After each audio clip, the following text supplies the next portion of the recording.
여러분, 오늘은 단순한 라이프스타일 브랜드를 넘어서요. 이제는 글로벌 메가 헬스케어 플랫폼으로 도약하고 있는 기업, 바로 힘스앤허스 헬스에 대해 이야기해 보려고 합니다. 이 기업의 성장 스토리 속에 숨겨진 거대한 변화와 기회, 그리고 투자자라면 반드시 알아야 할 리스크까지 지금부터 하나씩 꼼꼼하게 풀어보겠습니다. 본격적인 분석에 앞서서요. 구독과 좋아요는 저희가 더 좋은 콘텐츠를 만드는데 정말 큰 힘이 됩니다. 그리고 오늘 다루는 모든 정보는 투자를 권유하는 것이 아니라는 점, 최종 판단은 여러분 각자의 기준에 따라 신중하게 내려주시길 바랍니다. 자, 오늘 우리가 함께 살펴볼 내용입니다. 먼저 힘스의 비즈니스 모델이 어떻게 진화했는지부터 시작해서 최근의 핵심적인 모멘텀과 재무 건전성을 깊이 파고 들어보고요. 그 다음엔 미래 성장 전략과 잠재적인 리스크는 무엇인지 분석하고 마지막으로 투자자 관점에서 이 기업의 가치를 어떻게 봐야 할지 평가해보는 순서로 진행하겠습니다. 첫 번째 파트, 바로 비즈니스 모델의 진화입니다. 힘스가 어떻게 처음에 그 단순한 라이프스타일 브랜드를 넘어서 지금의 개인화 의학 엔진으로 완전히 탈바꿈할 수 있었을까요?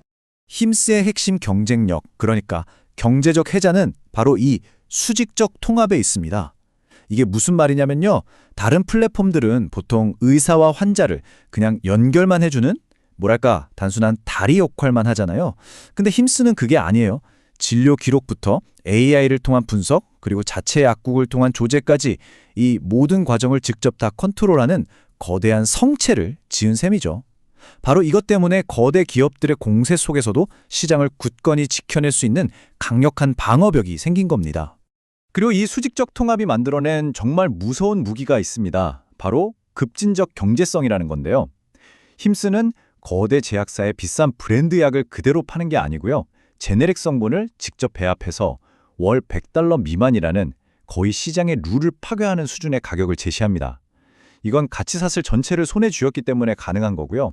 그래서 누구도 쉽게 흉내낼 수 없는 힘스만의 독점적인 능력이라고 할 수 있죠. 그리고 그 강력함은 바로 이 숫자들로 증명이 됩니다. 보세요. 2025년 예상 총 매출이 23억 5천만 달러로 전년 대비 무려 59%나 성장했습니다. 근데 단순히 사용자만 늘어난 게 아니에요.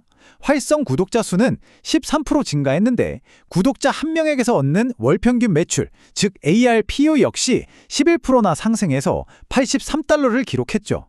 이게 바로 힘스의 구독 모델이 얼마나 강력한 현금 창출 엔진인지를 그대로 보여주는 대목입니다. 하지만 정말 놀라운 숫자는 바로 여기에 있습니다. 2025년 미국 외 글로벌 매출 성장률이 무려 399%에 달합니다. 399%요. 이건 더 이상 힘스가 미국만의 이야기가 아니라는 걸, 이제 거대한 글로벌 시장이 새로운 핵심 성장 엔진으로 점화되었다는 걸 알리는 아주 강력한 신호탄인 셈이죠.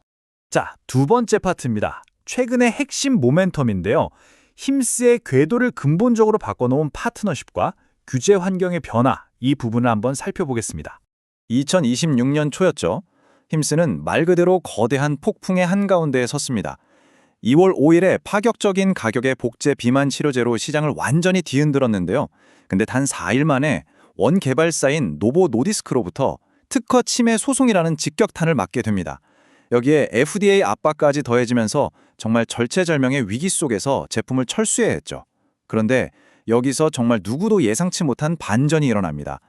바로 3월 7일, 어제의 적이었던 두 회사가 모든 소송을 끝내고 힘스가 이제 정품 위고비를 유통하는 그야말로 역사적인 파트너십을 발표한 겁니다.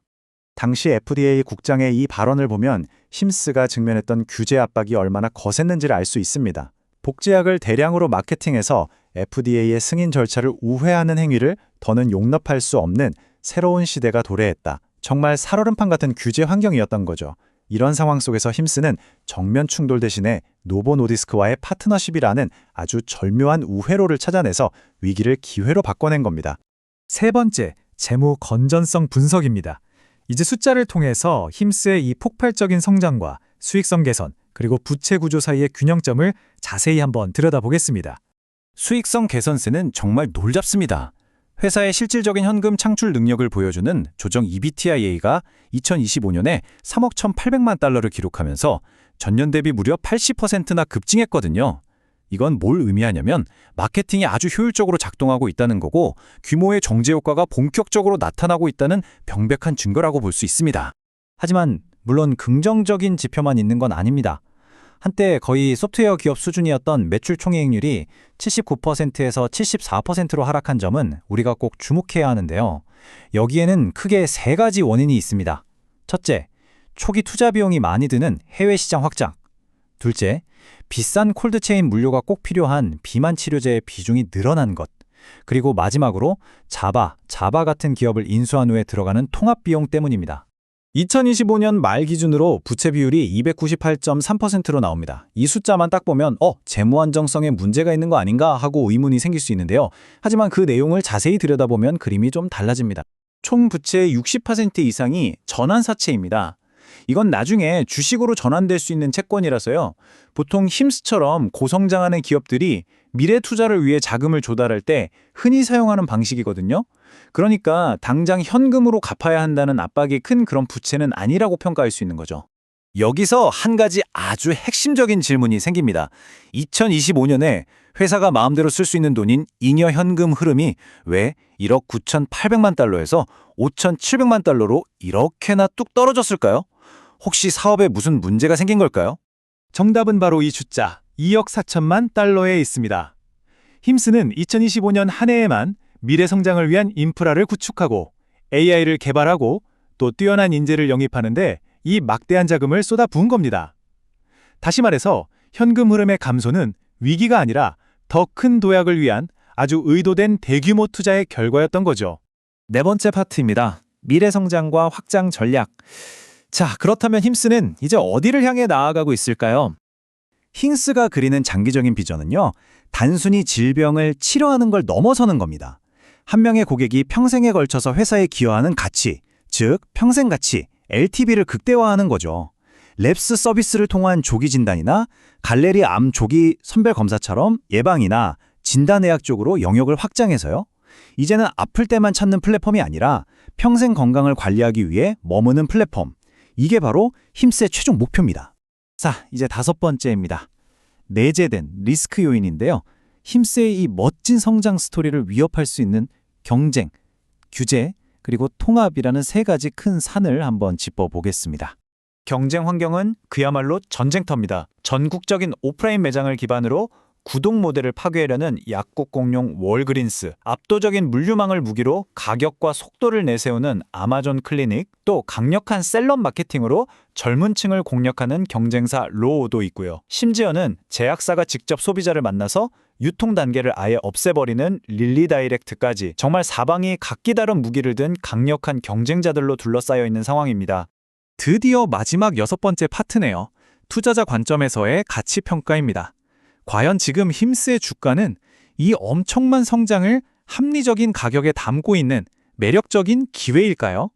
현재 힘스의 가치 평가를 아주 단적으로 보여주는 지표입니다. 미래 예상 매출 대비 주가가 몇 배인지를 나타내는 향후 주가 매출 비율이 1.3배에 불과합니다. 이게 어느 정도냐면 동종 산업 평균인 3.6배의 절반에도 미치지 못하는 수치거든요. 이건 시장이 아직 힘스의 이 폭발적인 성장세를 주가에 충분히 반영하고 있지 않을 수도 있다는 가능성을 보여줍니다. 결론적으로 앞으로 힘스를 지켜보실 때 이 네 가지 지표를 꼭 주목하셔야 합니다. 첫째, 매출 총이익률이 과연 70% 선을 방어해낼 수 있는가? 둘째, 구독자당 월평균 매출이 계속해서 성장세를 이어가는가? 셋째, 글로벌 매출 비중이 전체의 10%라는 의미 있는 수준을 돌파할 수 있는가? 그리고 마지막으로 가장 중요한 것, 대규모 투자가 끝난 후에 잉여 현금 흐름이 다시 강력하게 반등하는가? 이 네 가지 질문에 대한 답이 앞으로 힘스가 단순한 성장주를 넘어서 진정한 메가 헬스케어 플랫폼으로 도약할 수 있을지를 결정하는 핵심 열쇠가 될 겁니다.